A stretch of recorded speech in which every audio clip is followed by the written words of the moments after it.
나는 공대를 갔어야 돼. 공대 아니죠? 난 기계공학과, 전자공학과 이런 쪽으로 갔어야 돼.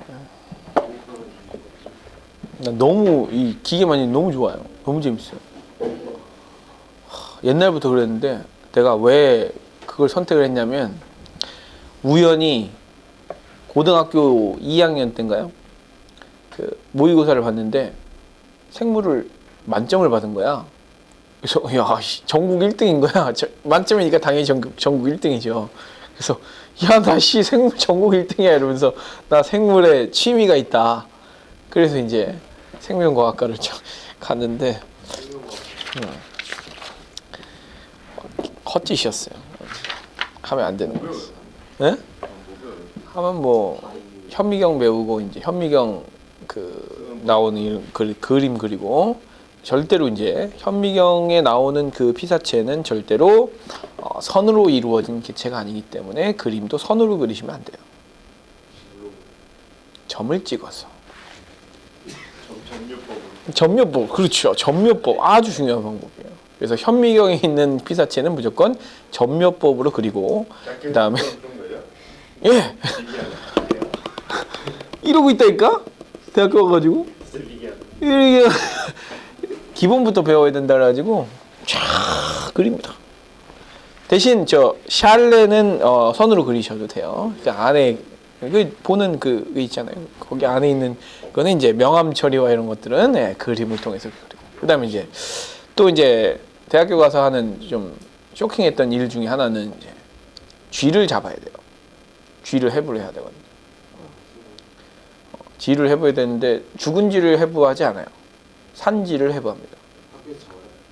네, 바로 잡아요. 쌤이 죽여요? 죽여요. 죽이는 방법도 배워요. 어떻게 하냐면 쥐의 꼬랑지를 이렇게 딱 잡아요. 딱 잡고 그 다음에 여기 그런 그 아주 미개한 방법을 쓰시면 안 돼요. 대학생들한테 다 부탁해요. 안 돼요, 안 돼요. 딱보만 드시면 맞아 나 850대는 맞고 죽겠다. 자, 이렇게 잡아가지고 이제 그 쇠창살 있죠? 거기다 이렇게 딱 놓습니다. 그러면 쥐는 앞으로 가려고 하는 성향이 있어요. 앞으로 갑니다. 그러면 꼬리를 당겨요. 그럼 몸이 쫙 펴지죠. 이 목 뒷부분을 딱 잡아요. 딱 뒷부분을 딱 잡으면 잡고 꼬리를 잡고 툭 하면 이제 여기 목 뒷부분이 빠져요. 뼈가 이렇게 툭 하고 빠지면서 모든 자율신경계가 이제 딱 빠지면서 죽어요. 가장 고통 없이 빠르게 죽이는 방법이에요. 경추파괴법이라고 해서 그 방법을 이제 죽이죠. 근데 이제 처음에는 여학생들 죽이겠습니까? 이러면서 못 죽이다 나중에는 이제 여학생이 더 잘해요. 이렇게 여학생들이 그냥 배 딱 갈라가지고 막 이렇게 보고 심장 꺼내고 막 그래요. 흰색 쥐죠? 예, 흰쥐죠, 흰쥐.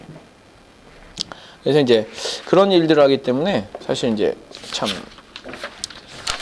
재미가 있기는 한데 이게 좀 약간 그렇잖아요. 이게 대학이라고 하면 무릇 큰 대자를 쓰는데 큰 학문을 배우는 거구나라고 생각을 하고 대학을 갔는데 점묘법 하고 있고 그다음에 막 실험을 하기 위해서는 뭐 그게 당연한 거예요. 실험이 어떻게 진행이 되는가, 배경 지식으로 어떤 것들이 있는가를 리포트를 미리 써서 예비 리포트를 써서 내야지만 이제 점수를 받아요. 한마디로 매주 숙제가 있는 거예요. 매주. 그 매주 숙제가 있는데 그거를 프린트를 해서 갖다 붙이면 안 돼요. 직접 손으로 다 써야 돼요. 그러니까 나는 그 생각에서 야, 내가 큰 학문을 배우려고 대학에 왔는데 이런 걸 하면 되겠냐? 안 된다. 나는 저기 가서 질럿을 조종하면서 놀아야 되겠다. 그래서 이제 PC방에 가가지고 프라이어 해가지고 프라둔 이러면서 따당 따당 하면서 이제 많이 놀았죠. 그러다 보니까 이제 학점은 F 이렇게 쏘다 보니까 후회가 되더라고요. 그래도 놀아도 적당히 놀 걸. 이 개고생을 다시 하느니 적당히 놀 걸 이런 생각이 들더라고요. 그래서 일단은 이제 1학년 2학기 때부터 이제 공부를 하기 시작해가지고 3학년 2학년 2학기죠. 2학년 2학기 대망의 2학년 2학기 전액장학금을 받았죠. 전액장학금을 받았어요. 그래서 얼마죠? 320만 원 정도 되는 돈을 그냥 쾌척했어요. 대단하죠. 이 말도 많고 탈도 많던 그 대학 시절에 1학년 때 FFFFF 이렇게 D 이렇게 맞던 학생이 3학년 올라가서 이제 전액장학금을 기가 막히죠. 자, 142페이지로 가세요. 자, 142페이지 1페이지 보시면은요, 조건부 확률이라고 나오는데,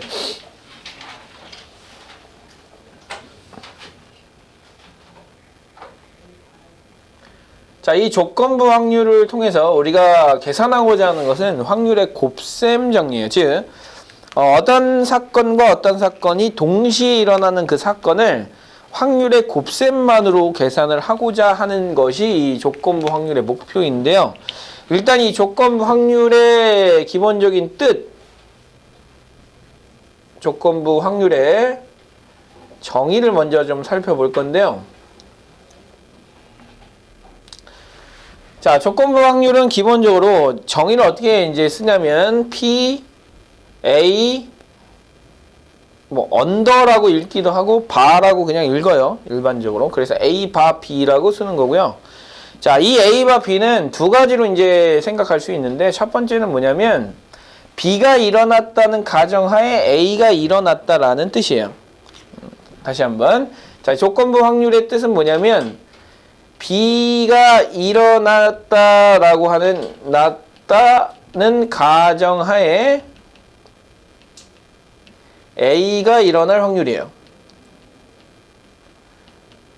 그러니까 만약에 B라는 사건이 근원 사건이 1, 2, 3, 4, 5를 가지고 있는데 그 중에서 A라는 사건이 홀수다.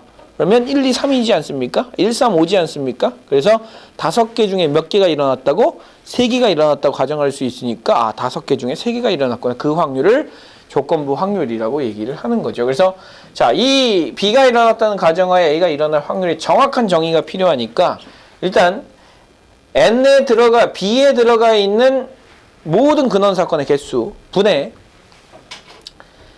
자, B가 일어났다는 가정하에서는 사실 A만 단독으로 일어날 건 필요가 없어요. 무슨 얘기냐면 전체 표본 공간 S가 있다고 가정했을 때, 자, A라고 하는 사건과 B라고 하는 사건을 집합으로 표현하면 이렇게 표현할 수 있지 않겠습니까? 자, 그러면 이 B 아닌 A, B 바깥에서 나타나는 이 A는 사실 B가 일어났다는 가정하에는 전혀 들어가 있지 않은 거거든요. 그렇기 때문에 우리가 생각해야 될 것은 이 부분입니다. B 안에 들어가 있는 A.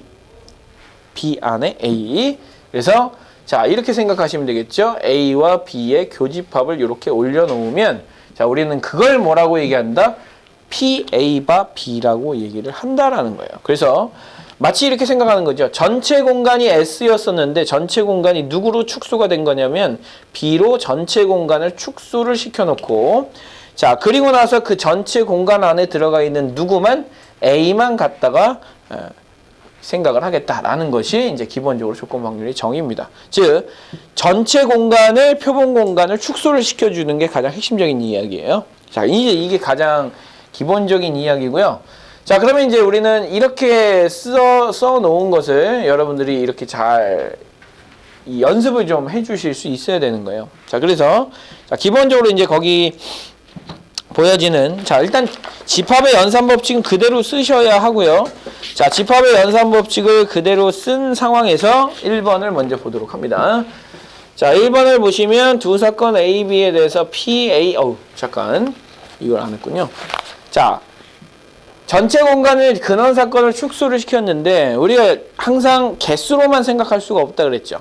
자, 우리가 기하학적 확률이라는 것도 배웠었는데 기하학적 확률은 기본적으로 셀 수 없는 것들에 대한 이야기를 했었으니까, 그러면 셀 수 없는 것들은 어떻게 하느냐?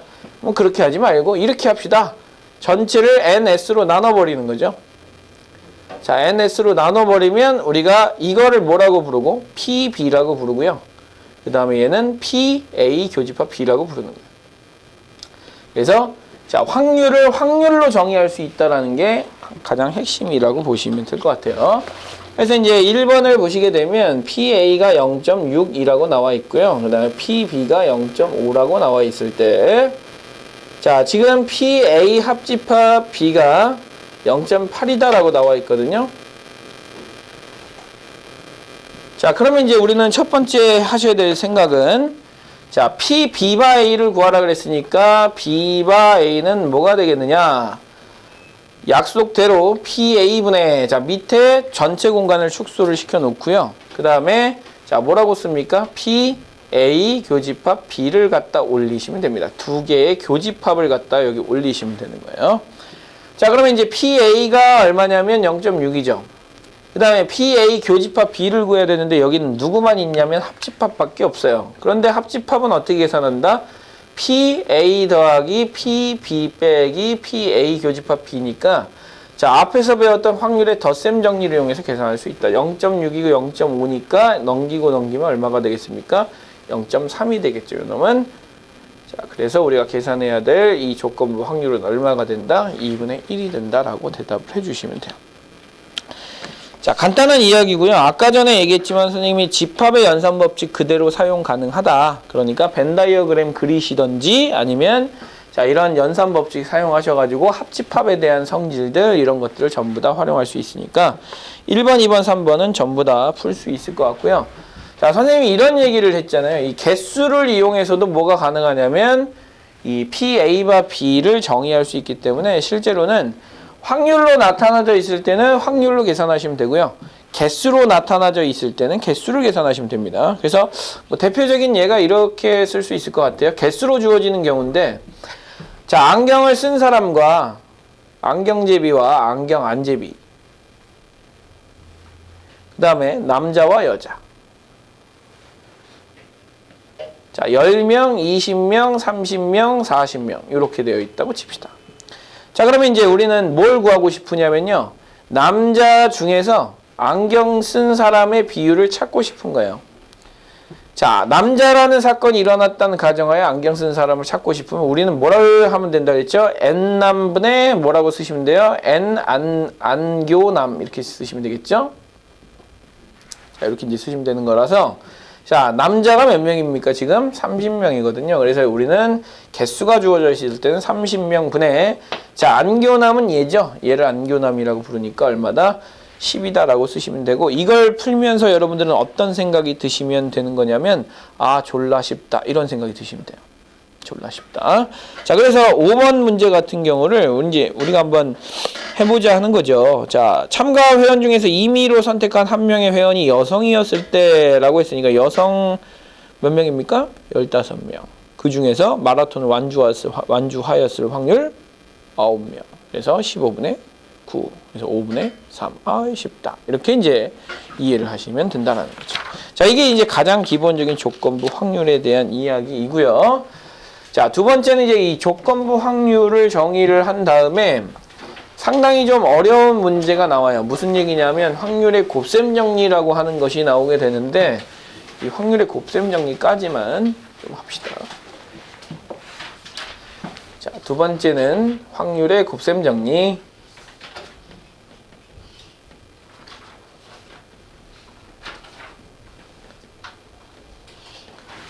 자, 확률의 곱셈 정리는 말 그대로 곱하기로 나타낼 수 있다라는 것이 핵심이에요. 자, 그래서 여기서 어떻게 하면 곱하기로 나타낼 수 있을까? 여기 있는 요 놈을 이쪽으로 보내면 곱하기가 되는 거죠. 지금은 나누기가 돼 있으니까. 그래서 우리는 얘를 적절하게 변형을 시켜주면 PA 교집합 B라고 하는 놈을, 자, PB라는 놈을 저쪽으로 양변에 곱해서 PB에다가 곱하기 PA 바 B로 계산을 하면 된다라는 거예요. 자, 이걸 우리는 뭐라고 얘기하냐면 확률의 곱셈 정리라고 얘기를 하는 거고요. 자, 마찬가지로 똑같이 A로 정의할 수도 있겠죠. PA분의 PB 바 A라고 쓸 수도 있겠죠. 같은 방식으로. 자, 이거는 이제 우리는 확률의 곱셈 정리라고 이야기를 하는 것이고, 자, 이렇게 확률의 곱셈 정리는 결국 누구를? 이런 교집합을 우린 뭐라고 부르죠? 곱사건이라고 부른단 말이에요. 곱사건. 자, 그런 곱사건을 곱하기로 계산할 수 있다는 게 가장 핵심이에요. 그래서 자, 얘를 아시면 되는 거죠. 얘를 아시면 PA와 그다음에 요 두 놈을 알면 A 교집합 B를 구할 수 있다는 것이 가장 핵심적인 이야기인데요. 자, 우리가 이제 어떤 그 사건들을 진행을 하다 보면 A라는 사건이 일어났다는 가정하에 B라는 사건을 계산해야 될 때가 굉장히 많거든요. 그래서 이런 예를 들고 싶어요. 자, 만약에 오늘 합시다, 오늘. 자, 이런 규칙이 있다고 합시다. 비가 와요. 비가 오면 그 다음날 여전히 비가 올 확률, 비가 오지 않을 확률을 계산을 해봤더니, 통계적으로 계산을 해봤더니 얘가 0.6이고 얘가 0.4더라고. 자, 비가 안 와요. 자, 비가 안 와요. 자, 비가 안 오면 비가 다시 올 확률은 0.3이고 비가 다시 안 올 확률은 0.7이더라고. 이렇게. 자, 근데 오늘 일기예보를 봤어요. 일기예보를 봤더니 오늘 예보를 봤는데 오늘 일기예보를 봤더니 강수 확률이 비 올 확률이 30%라고 되어 있는 거예요.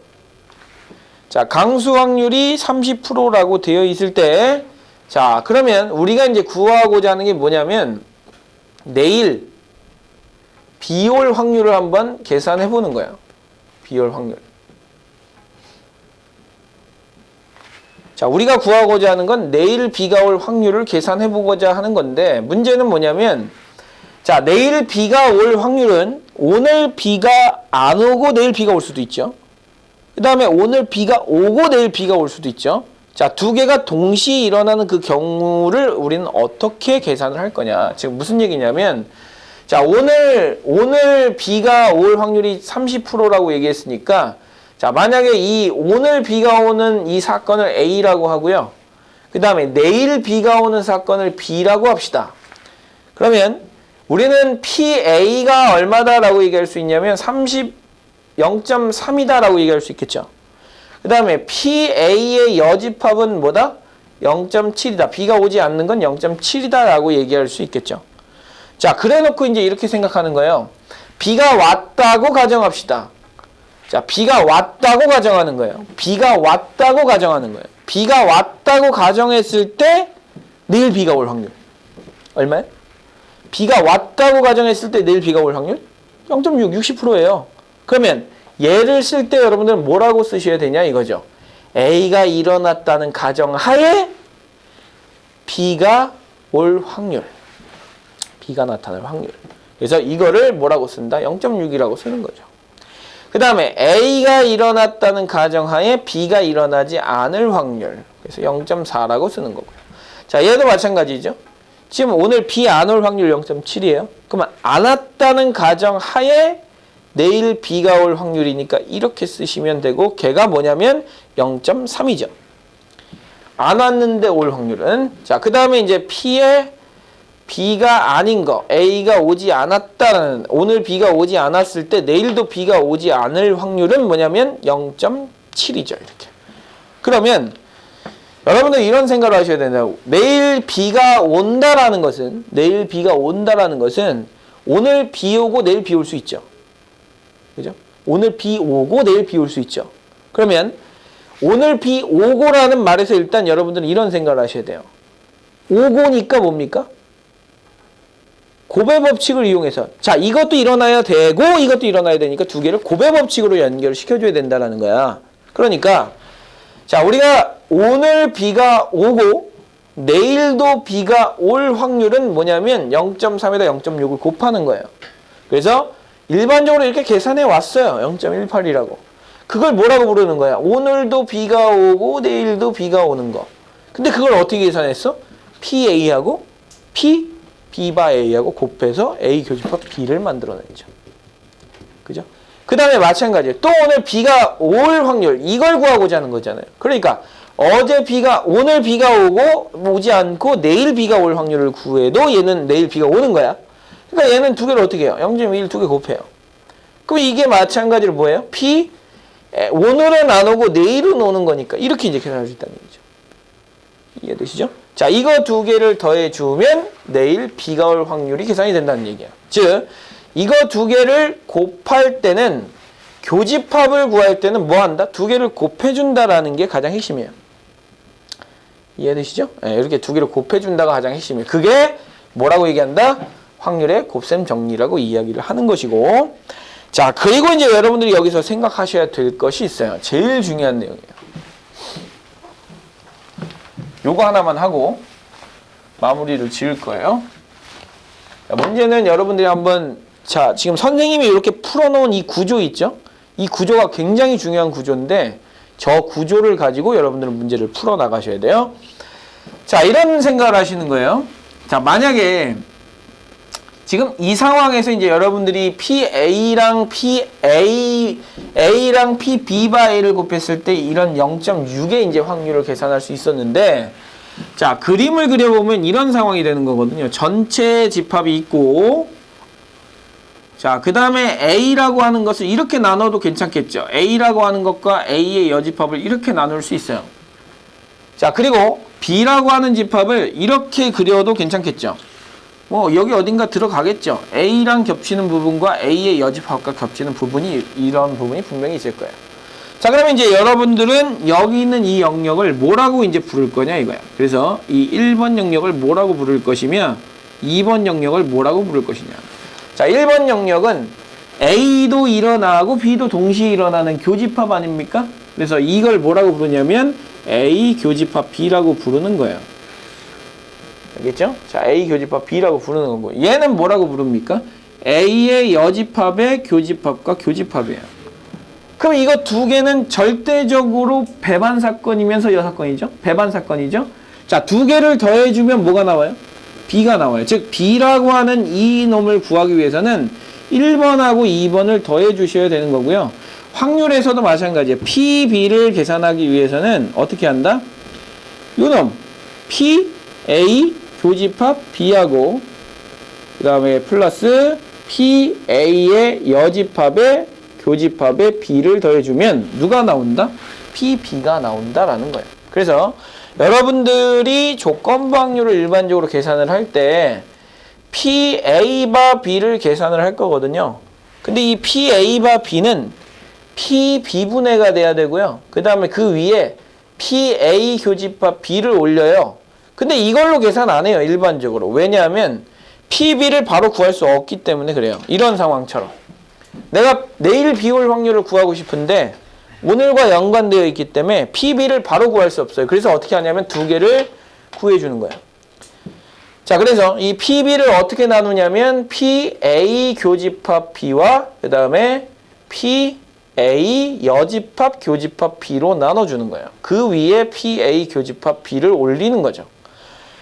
그렇기 때문에 여기 있는 요 놈하고 여기 있는 요 놈이 같은 거 보이시죠? 자, 그러니까 내가 만약에 어떤 조건부 확률을 구하고 싶다. 자, 무슨 얘기냐면 B라는 사건이 일어났을 때 A가 일어났을 확률을 구하고 싶다. 다른 식으로 얘기하면 내일 B가 왔을 때, 내일이 지나봤더니 B가 왔어요. 근데 오늘 날짜를 몰라. 집에서 잠만 잤더니 모르겠어.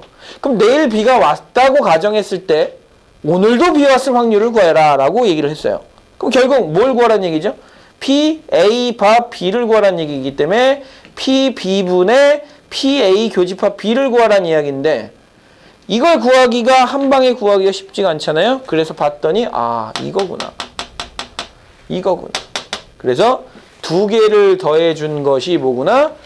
자, PB가 되는 거구나. A 교집합 B하고 A 여집합 교집합 B를 두 개를 더한 게 뭐가 되는 거구나? PB가 되는 거구나. 그래서 여기가 이걸 1번, 여기를 2번이라고 하게 되면 우린 결과적으로 이 조건부 확률의 일반적인 구조가 1번 더하기 2번분의 1번 형태 구조로 계산을 하게 되는 거구나 라고 생각을 해주시면 되는 거예요. 자, 그래서 거기 자, 6번을 한번 볼게요. 6번만 보고 6번까지 하면 이 부분에 대한 이야기를 다 할 수 있을 것 같아요.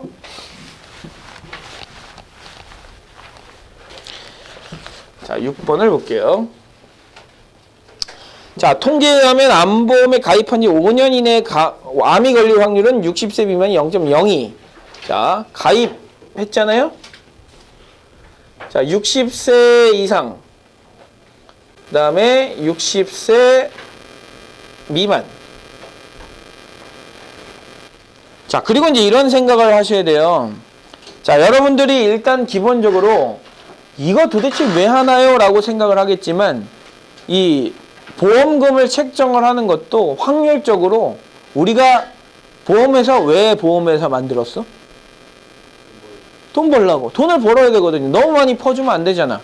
그러니까 통계적인 어떠한 확률을 가지고 이 병이 얼마만큼 나오고 있고 그 병을 이 정도까지만 보장을 해주면 우린 돈을 벌 수 있겠구나라는 적절한 그 수준을 설정을 하는 것도 굉장히 중요한 얘기예요.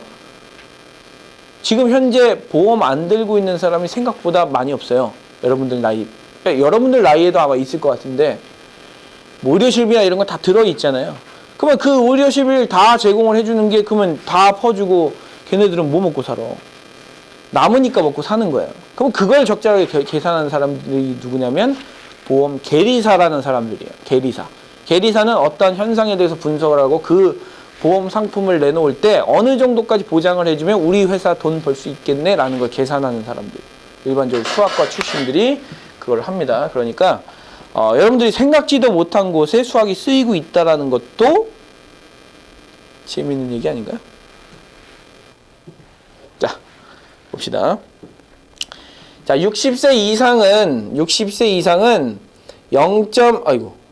암에 걸릴 확률은 60세, 가입한 지 5년 이내 암이 걸릴 확률은 60세 미만은 0.02고요. 그 다음에 60세 이상은 0.09라고 되어 있고요. 자, 보험 가입자의 80%가 60세 미만이다. 자, 보험 가입자의 80세 미만. 80%가 이거 이렇게 어려워. 60세 미만이다. 얘가 80%. 얘가 0.8이라는 얘기죠. 얘가 0.2라는 얘기고요. 자, 그런데 이 사람이 암이 걸렸을 때 이 사람이 60세 이상일 확률을 구해라 라고 했으니까 우리는 이렇게 생각하는 거예요. 암 걸릴 확률 구해라.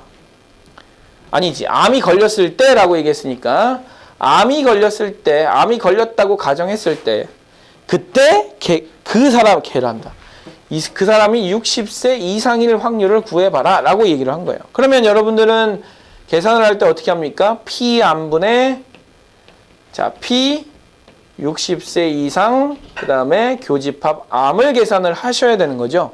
그러면 이런 생각을 하셔야 돼요. 암에 걸릴 확률이 딱 나와 있느냐 안 나와 있다는 얘기예요. 그러니까 그걸 두 개로 나누자.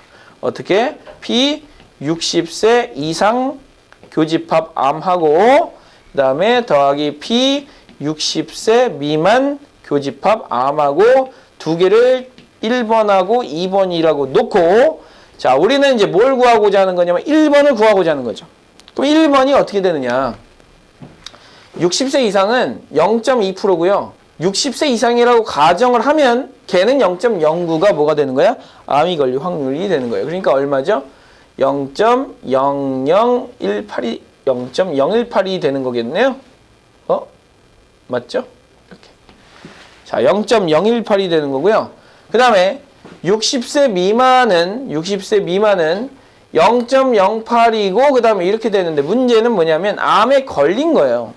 암이 걸린 사람이니까 얘가 필요하단 말이죠. 그러니까 어떻게 해요? 두 개를 곱하면 0.016이에요. 그러면 이거 두 개를 더한 게 뭐야? 전부 다 암에 걸린 사람이야. 근데 우리가 찾고자 하는 건 뭐야? 이거란 말이야. 그래서 어떻게 해요? 0.0182 1번이고 0.0162 2번이라서 이렇게 갖다 써주시면 되는 거고 34분의 18 그래서 17분의 9다라고 써주시면 되는 겁니다. 자, 이렇게 정리를 해주시는 게 자, 조건부 확률을 계산하는 게 이 조건부 확률의 가장 대표적인 꼴이라고 보시면 돼요. 그렇죠? 그래서 자, 숙제를 내드리죠. 147페이지까지 숙제를 해오시면 되고요. 자, 숙제 검사를 받고 가셔야 됩니다.